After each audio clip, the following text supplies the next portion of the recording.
Inaantabayan ng Rise Up Stronger National Collegiate Athletic Association Season 96. Mapo na sa Domingo, Hunyo 13 sa GTV. Mga dapat antabayanan, aramon sa report ni Charm Rahiles.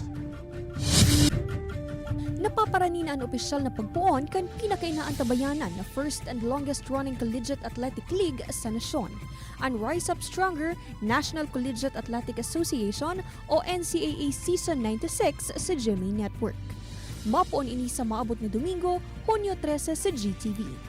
Kaabang-abang man ang partisipasyon kan 10 eskwelahan na Arellano University, De La Salle College of St. Benilde, Emilio Aguinaldo College, Jose Rizal University, Lyceum of the Philippines University, Mapua University, San Beda University, San Sebastian College Recoletos, University of Perpetual Help System Delta, asin kan Colegio de San Juan de Letran na iyong magiging host para sa nasambit na season.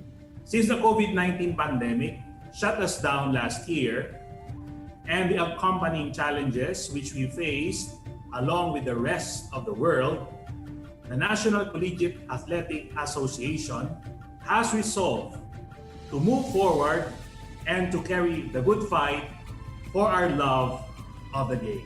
And in light of the pandemic, the inspiring stories of hardworking and dedicated student athletes remind us that perseverance, championed by the NCAA, is our driving force for survival. Picture tuman kan NCAA Management Committee siring kan GMA Network na salbado asin exciting ang pakawat ngunyan na season sa ibong kan restriksyon huli sa pandemya.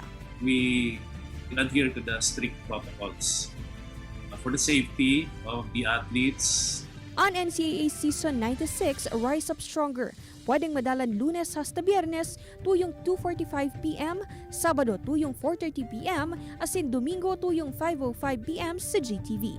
Pwede manining madalan kan sports fans abroad sa paagi kan sa tuyang international channels, GMA Pinoy TV asin GMA News TV. Apwera digdi, igwa pang NCAA Philippines mobile app na ipaluluwas ngunya na bulan na pwedeng ma-download sa Google asin Apple App Stores. Ini si Charm Rahiles, Balitang Bicolandia.